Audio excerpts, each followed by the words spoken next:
일본이 초비상에 걸렸습니다. 이유는 단 하나, 일본 10대들이 한국에 완전히 빠져버렸기 때문입니다. 하지만 이번 한류는 과거와 차원이 다릅니다. 단순한 유행이 아니라 일본 사회의 질서를 흔들 정도로 거대한 파도가 되어버렸죠. 부모들은 자녀들이 한국어를 배우고 K-팝을 따라 부르며 일본 문화를 외면한다고 불안에 떨고 있습니다. 기성세대들은 한류가 단순한 취향이 아니라 일본의 정체성마저 위협한다고 주장하며 강한 위기감을 느끼자 결국 일본의 한 고등학교에서 극단적인 조치를 단행했습니다. 학생들의 한류 중독을 막기 위해 특단의 규제를 발표했다고 하는데요. 과연 일본의 10대들 사이에서는 무슨 일이 벌어지고 있는 것일까요?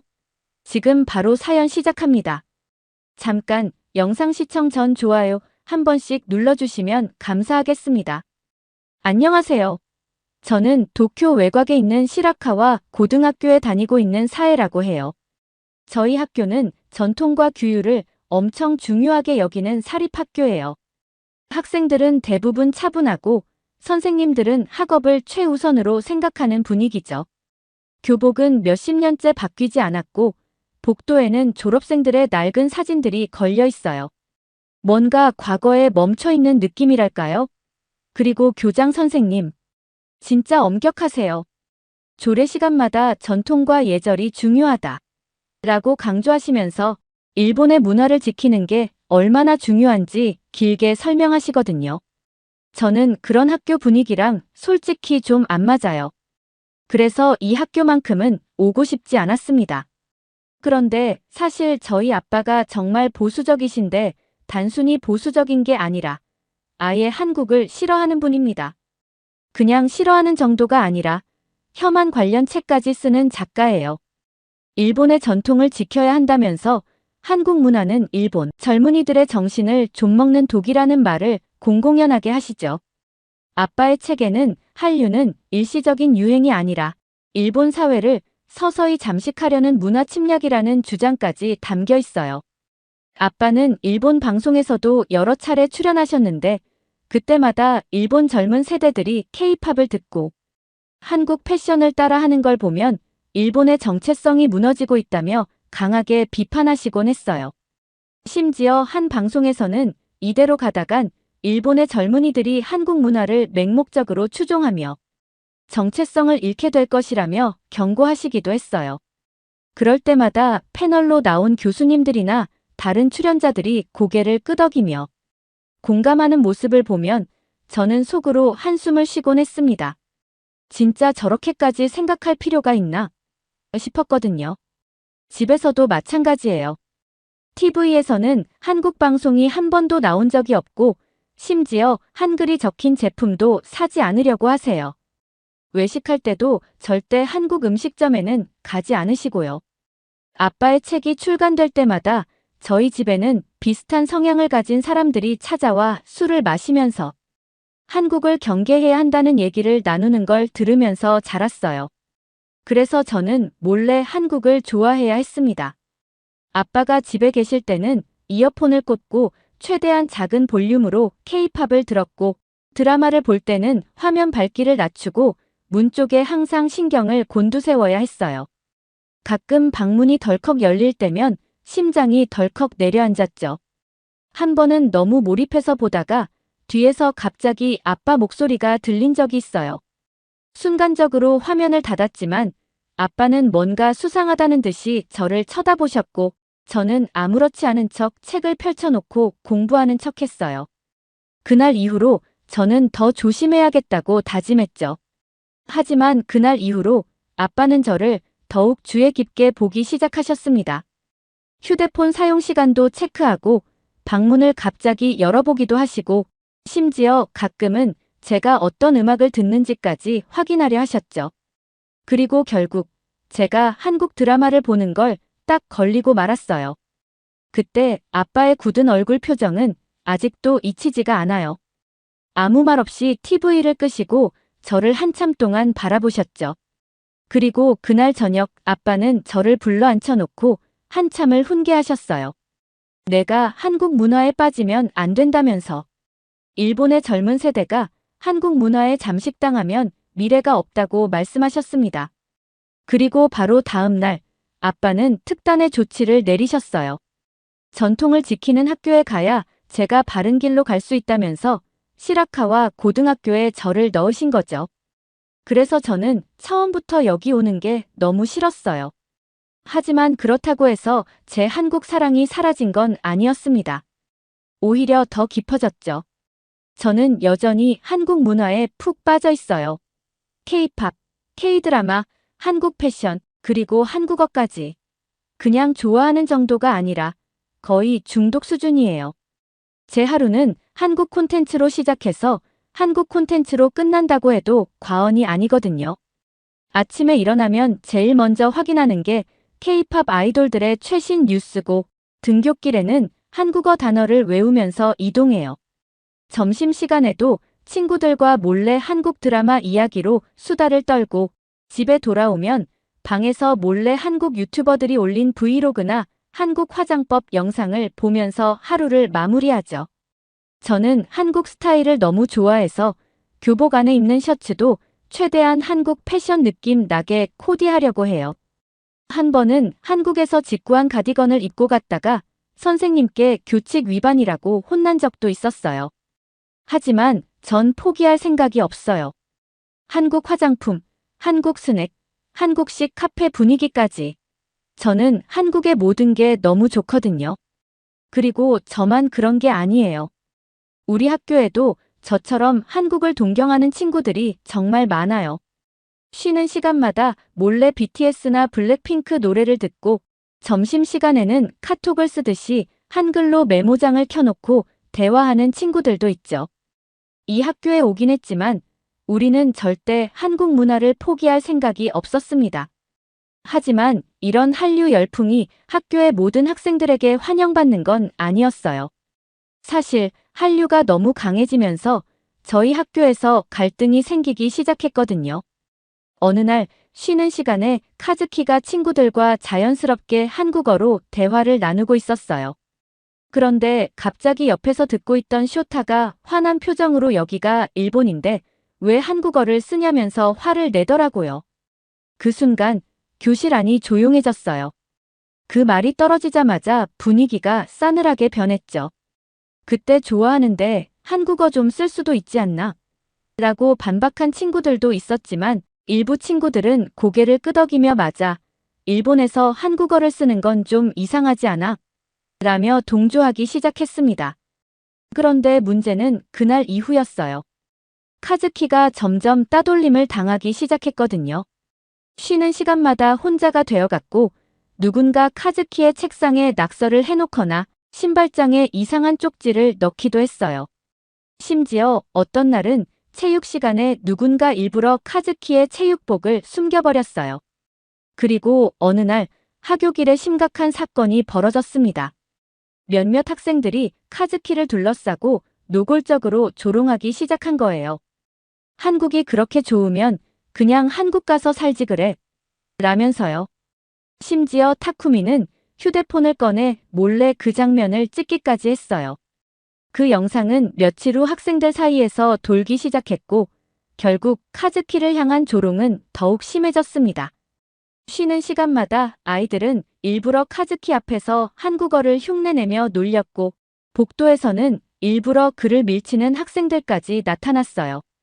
그런데 이 애들은 단순한 장난을 치는 아이들이 아니었어요. 타쿠미, 렌지, 다이키 같은 애들은 우리 학교에서도 꽤 유명한 일진들이었고 자기들끼리 무리를 지어다니며 마음에 안 드는 학생들을 골라 괴롭히곤 했거든요. 걔네들은 겉으로 보기엔 그냥 평범한 학생처럼 보이지만 한 번 타겟이 되면 끝없이 괴롭힘을 당하곤 했어요. 그것을 모두가 알고 있었고 한 번 찍히면 무슨 일이 일어날지 모르니까 가급적이면 얽히지 않는 게 제일 현명한 방법이었죠. 저도 그걸 알았어요. 카즈키가 당하고 있는데 부끄럽게도 저는 선뜻 나서지 못했습니다. 너무 속상하고 화가 났지만 제가 나섰다가는 저도 똑같이 당할지도 모른다는 두려움이 있었거든요. 카즈키처럼 사실 한국 문화를 좋아하는 친구들도 많았지만 우리 중 누구도 공개적으로 나서지 못했습니다. 저도 마찬가지였어요. 머릿속에서는 이건 너무 불공평해. 이러면 안 되라는 생각이 들었지만 결국 아무 말도 할 수 없었어요. 한류를 좋아한다는 사실이 알려지는 순간 그 다음 차례는 저일 수도 있었으니까요. 그렇게 카즈키는 점점 더 외톨이가 되어갔어요. 그리고 저는 그 모습을 지켜볼 수밖에 없었어요. 결국 이 사건이 결국 학교에 알려지면서 난리가 났습니다. 카즈키의 부모님께서 이 사실을 알고 엄청난 항의를 하셨고 학교에 직접 찾아와 교장 선생님에 따졌습니다. 우리 아이가 한국 문화를 좋아한다는 이유만으로 이런 괴롭힘을 당해야 하냐면서 학교가 학생을 보호하지 못한다면 전학을 시키는 수밖에 없겠다고 했고 카즈키는 더 이상 이 학교를 다니고 싶지 않다면서 다른 학교로 전학을 가버렸습니다. 그리고 카즈키를 괴롭혔던 학생들은 모두 징계를 받았고 타쿠미는 학부모 면담까지 진행되었어요. 교실의 빈 책상을 보며 조용해진 학생들도 있었지만 여전히 별일 아니다라는 태도를 보이는 친구들도 있었죠. 이 사건 이후 교장 선생님은 이게 단순한 학생들 간의 문제가 아니라 한국과 일본의 문화적 충돌에서 비롯된 문제라고 했고 학생들 사이의 문화적 갈등을 방지한다는 명목으로 한류 제한령을 발표하셨습니다. 학교 내에서 한국어 사용 금지, 한국 관련 대화 금지, K-팝 노래 금지. 심지어 한글이 적힌 물건을 가져오는 것도 문제 삼기 시작했어요. 선생님들은 쉬는 시간마다 복도를 순찰하며 학생들의 대화를 감시했고 한국 관련 물건을 들고 다니는 학생들은 불려가 경고를 받았습니다. 학생들은 황당했지만 학교는 이를 엄격하게 시행하기 시작했습니다. 저는 그저 너무 답답했어요. 한국이 좋아서 한국을 이야기하는 게 그렇게 잘못된 일인가요? 그리고 학교 분위기는 점점 숨막히기 시작했습니다.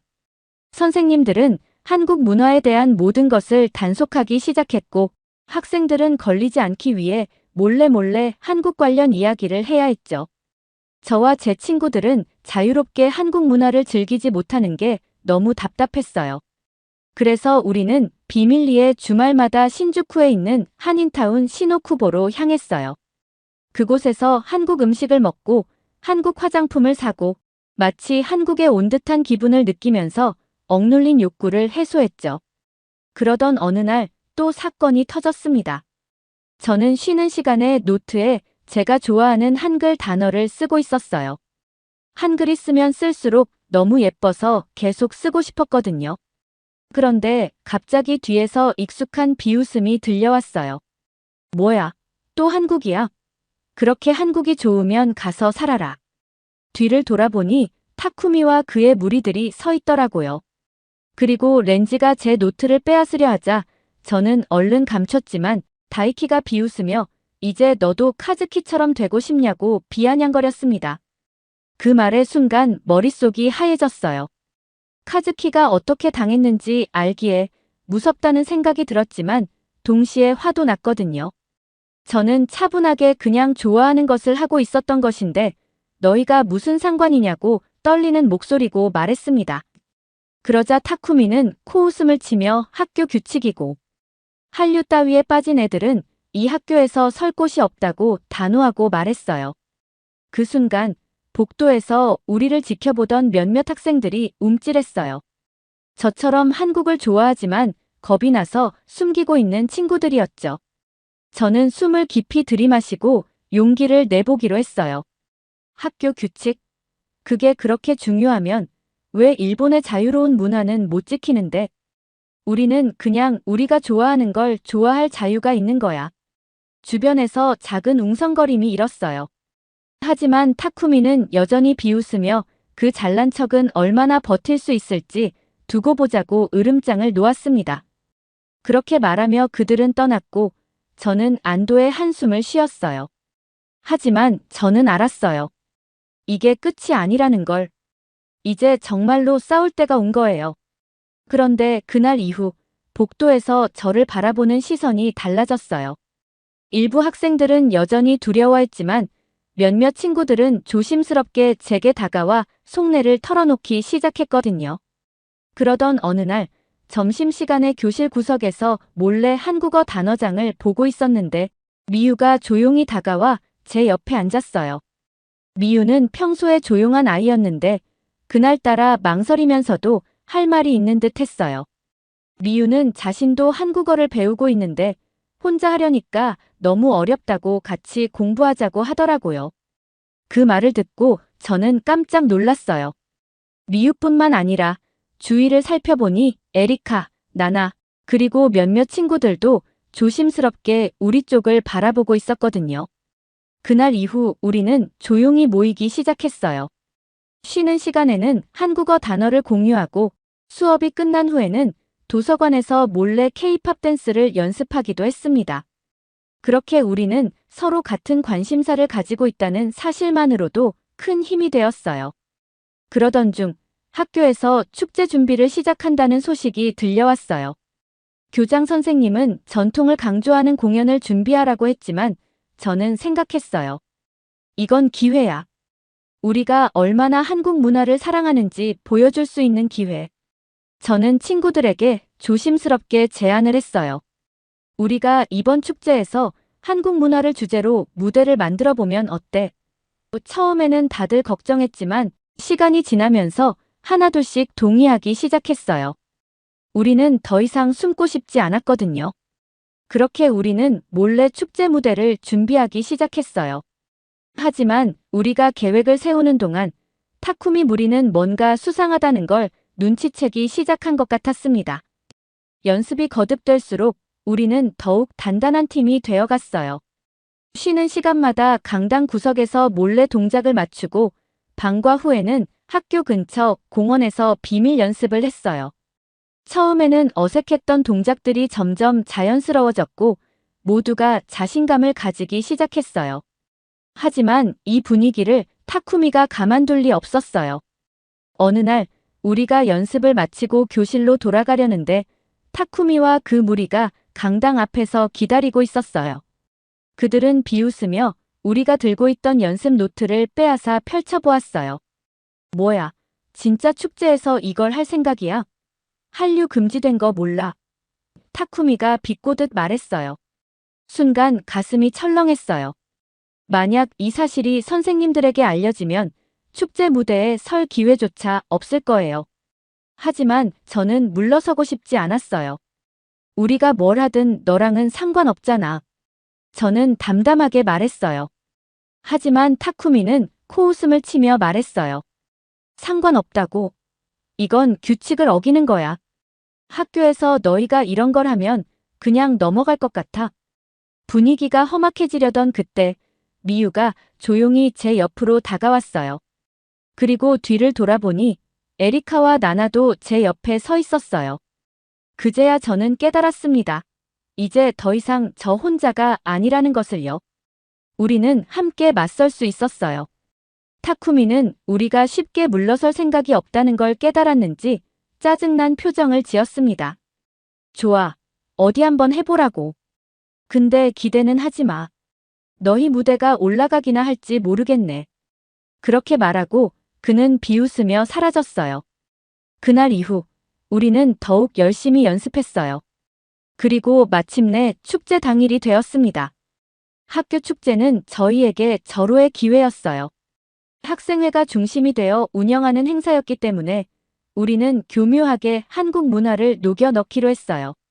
공식적으로 한류 축제라고 부를 수는 없었지만 음식 코너에서는 한국식 떡볶이와 김밥을 팔기로 했고 음료 코너에서는 한국 음료를 준비했어요. 그리고 하이라이트는 공연이었어요. 학교 축제의 꽃, 장기자랑 무대. 우리 학생들은 K-팝 댄스를 준비했습니다. 운동장과 강당은 학생들로 가득 찼고 분위기는 점점 뜨거워졌어요. 선생님들은 한국적인 요소가 보이지 않도록 단속하려 했지만 결국 떡볶이 판매대 앞에는 긴 줄이 생겼고 떡볶이 먹기 챌린지까지 열렸어요. 다 먹으면 공짜, 못 먹으면 돈을 내야 하는 방식이었죠. 모두가 신나게 축제를 즐겼어요. 그리고 대망의 공연 시간. 예상대로 무대에 오른 학생들 중 절반 이상이 K-팝 댄스를 준비한 팀이었어요. 교장 선생님이 보는 앞에서도 학생들은 BTS, 블랙핑크, 뉴진스의 춤을 추며 무대를 휩쓸었어요. 심지어 한 학생은 교장 선생님 바로 앞에서 춤을 추기도 했어요. 무대가 끝나자 학생들은 환호했고 분위기는 이미 K-팝 축제가 되어 있었습니다. 한국 문화를 막으려 했던 교장 선생님도 이 상황을 어찌할 수 없다는 걸 깨달았는지 결국 아무 말도 하지 못하고 무대를 바라보기만 했어요. 우리는 해냈어요. 이 순간이야말로 우리가 얼마나 한국 문화를 사랑하는지, 그리고 우리가 더 이상 억압받지 않겠다는 걸 보여준 거였어요. 공연이 끝난 후 강당의 분위기는 뜨겁게 달아올랐습니다. 학생들은 흥분한 얼굴로 서로 이야기를 나눴고 일부 선생님들도 어쩔 줄 몰라 하는 모습이었어요. 모든 공연이 끝나고 교장 선생님이 무대에 오르셨습니다. 순간 강당 전체가 조용해졌어요. 저도 모르게 숨을 죽였어요. 이제 큰일 났다 싶었거든요. 분명 교장 선생님이 한류 관련 공연을 본 후 엄격한 조치를 내리실 거라고 생각했습니다. 그런데 뜻밖에도 교장 선생님의 표정은 화난 듯 하면서도 어딘가 복잡해 보였어요. 그리고 마이크를 잡고 천천히 입을 여셨어요. 오늘 학생들이 보여준 무대는 정말 놀라웠다. 교장 선생님의 뜻밖의 말씀에 학생들은 서로를 쳐다보며 웅성거렸고 선생님들 또한 놀란 표정을 감추지 못했어요. 교장 선생님은 잠시 말을 멈추고 무대를 바라보셨습니다. 마치 뭔가 깊은 생각에 잠긴 듯한 표정이었습니다. 그리고 이내 교장 선생님은 결심하신 듯 말씀을 이어가셨습니다. 나는 학생들이 한류를 이렇게까지 사랑하고 즐기고 있는지 몰랐다. 사실 나는 교육자로서 학생들이 한류에 너무 빠져 학업을 소홀히 할까 걱정해서 제한을 두었던 것이다. 하지만 오늘 축제를 보니 한류를 막는 것이 아니라 학생들이 건강하게 즐길 수 있도록 도와야겠다는 생각이 들었다. 학생들은 깜짝 놀랐어요. 누구도 예상하지 못한 발언이었거든요. 저는 믿을 수 없어서 몇 번이고 교장 선생님의 말을 되새겼어요. 한류를 막지 않겠다고. 그리고 이어진 결정적인 한마디. 앞으로 우리 학교에서는 한류를 금지하지 않겠다. 그 순간 강당은 터질 듯한 환호성으로 가득 찼어요. 학생들은 서로를 껴안으며 기쁨을 나눴고 어떤 친구들은 감격에 울먹이기도 했어요. 그동안 숨어서 한국 문화를 즐기던 우리는 이제 더 이상 숨지 않아도 돼요. 자유롭게 좋아하는 걸 좋아할 수 있게 된 거예요. 그리고 축제의 대상은 당연히 K-팝 댄스를 춘 팀이 차지했어요. 무대 위에서 트로피를 받는 친구들의 얼굴은 누구보다도 빛나 보였습니다. 그날 이후 학교의 분위기는 완전히 달라졌어요. 쉬는 시간마다 복도에서 한국 노래가 들려왔고 점심시간에는 학생들이 한국 음식을 이야기하며 신나게 수다를 떨었어요. 이제 우리는 더 이상 두려워하지 않아도 돼요. 한류는 단순한 유행이 아니라 우리에게 자유와 표현의 의미를 되찾아준 존재였습니다. 이제 저는 더 이상 숨지 않아요. 저는 K-팝을 듣고 한국어를 공부하고 제가 좋아하는 것을 당당하게 좋아하고 있습니다. 하지만 한 가지 더 해결해야 할 문제가 있었어요. 바로 아빠였어요. 아빠는 여전히 한국에 대한 부정적인 생각을 가지고 계셨고 제가 한국 문화를 좋아하는 걸 탐탁지 않아 하셨습니다. 예전 같았으면 저는 조용히 넘어갔을지도 몰라요. 하지만 이제는 아니었어요. 어느 날 저녁 식탁에서 아빠가 저에게 물으셨어요. 학교에서 요즘 한국 이야기가 많다며 너도 계속 그런 걸 좋아하고 있는 거야? 예전 같았으면 얼버무렸겠지만 이번엔 그러고 싶지 않았어요. 저는 고개를 들고 아빠를 똑바로 바라보며 말했어요. 네, 아빠. 저는 여전히 K-팝을 듣고 있고 한국어 공부도 하고 있어요. 그리고 앞으로도 그럴 거예요. 아빠의 표정이 굳어졌어요. 하지만 저는 주저하지 않았어요. 아빠, 저는 한국 문화를 좋아한다고 해서 일본인이 아닌 게 아니에요.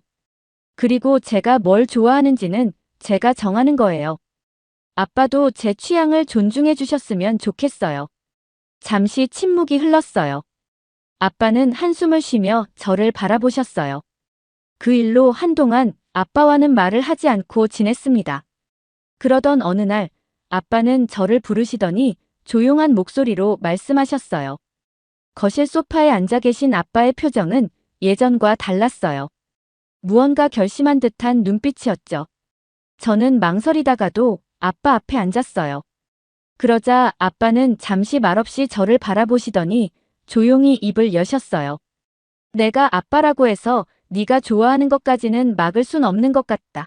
하지만 학업도 소홀히 하면 안 된다. 그 말에 저는 웃으며 고개를 끄덕였습니다. 아빠는 여전히 완전히 바뀌진 않았지만 적어도 저를 이해하려고 노력하고 계셨어요. 그리고 그것만으로도 충분했어요. 이제 저는 학교에서도 집에서도 더 이상 숨지 않아요. 저는 제가 좋아하는 걸 당당히 좋아해요. 그리고 저는 믿어요. 시간이 지나면 아빠도 언젠가 저와 같은 생각을 하게 될 거라고요. 그리고 우리 학교도 정말 많이 변했습니다. 그리고 저는 그 변화를 함께한 것이 정말 자랑스러워요. 그 후로 저희 학교에서는 더 이상 한류가 금지되지 않았어요. 오히려 서로의 취향을 존중하는 분위기가 자리 잡았거든요. 저도 한국에 관심 없는 친구들에게 억지로 강요하지 않기로 했고 그 친구들도 저를 존중해주고 있습니다. 그렇게 한류는 단순한 유행이 아니라 우리에게 자유와 표현의 의미를 되찾아준 존재가 된 것 같아요. 결국 무엇이든 억압한다고 해결되는 게 아니라는 것을 깨달았습니다. 억눌린 관심과 열정은 더 강하게 타오르기 마련이니까요. 한류는 이제 일본 10대들 사이에서 단순한 트렌드가 아니라 우리가 스스로 선택하고 즐기는 문화적 정체성이 되어가고 있는 듯해요. 예전에는 몰래 이어폰을 꽂고 K-팝을 듣고 숨죽이며 한국 드라마를 봤지만 이제는 당당하게 이야기할 수 있어요. 좋아하는 것을 숨기지 않아도 된다는 사실이 이렇게나 행복할 줄은 몰랐습니다. 어른들은 여전히 걱정할지 몰라요. 하지만 우리는 우리가 사랑하는 문화를 함께 즐기면서도 우리만의 방식으로 성장해 나갈 거예요. 음악과 춤, 언어와 음식, 그리고 서로를 향한 이해와 존중까지. 한류는 단순한 취향을 넘어 우리에게 더 넓은 세상을 바라보게 해주는 창이 되었습니다. 그리고 저는 확신해요. 지금의 이 작은 변화들이 언젠가 더 큰 변화로 이어질 거라고요. 오늘의 사연 어떻게 들으셨나요? 이제 일본에서 한류는 단순한 트렌드가 아니라 10대들의 세대의 새로운 문화가 되고 있는 것 같네요. 오늘 영상이 재미있으셨다면 좋아요와 구독 잊지 마시고요. 다음 영상에서 또 만나요. 감사합니다.